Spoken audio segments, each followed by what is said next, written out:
नमस्कार. मी डॉक्टर सम्राट जानकर.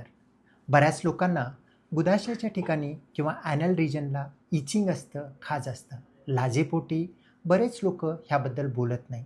त्याचबद्दल आपण आज या व्हिडिओद्वारे कधी खाजेला डॉक्टरांना दाखवायचं, काय ट्रीटमेंट करायचं ह्याबद्दल समजून घेऊया.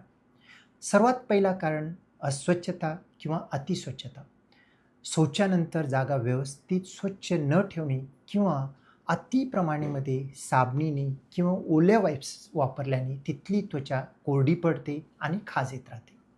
दुसरा म्हणजे आहारात जास्त तिखट पदार्थ किंवा मसालेदार जेवण किंवा कॉफी चहाचं अतिसेवन यामुळे शौचेची जागा जळजळ किंवा खाज येऊ शकतो.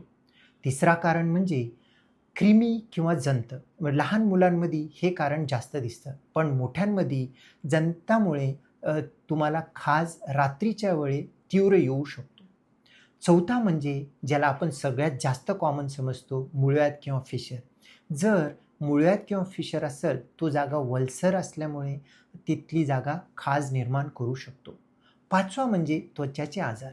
एखाद्याला सोरियासिस किंवा एक्झिमा असेल, त्याच्यामुळे गुदाशयाची त्वचावर परिणाम होऊन तिथं खाज येऊ शकतो.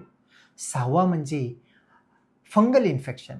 घाम जास्त येतं, इनरवेअर चेंज नाही करत, त्या ओलसरपणामुळे तिथं फंगल इन्फेक्शन होऊन सतत खाज सुटू शकते.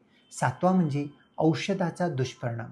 कधी-कधी जास्त अँटिबायोटिक घेतल्यामुळे गुड बॅक्टेरिया आपल्या कोलांमध्ये कमी होऊन खाज येऊ शकतो. आता सर्वात महत्त्वाचं म्हणजे घरगुती उपाय करण्यापेक्षा डॉक्टरांना कधी भेटावं आणि कोणत्या डॉक्टरांना भेटावं. जर तुम्हाला खाजेसोबत शौचावाटी रक्त जात असेल, तीव्र वेदना होत असेल, तिथे एखादी गाठ जाणवत असेल किंवा ही जागा इतकी तुम्हाला खाजवते की तुम्हाला रात्री झोप येत नाही, तर विलंब करू नका. तज्ज्ञ डॉक्टरांची सल्ला घ्या. कोलोरेक्टल सर्जनला भेटा. हा त्रास लपवू नका. योग्य उपचार घेतल्यास हा आजार पूर्ण बरा होऊ शकतो. अशाच पोटाशी संबंधित किंवा गुदाशया संबंधित आजाराच्या माहितीसाठी गटफिट क्लबला फॉलो करा. धन्यवाद.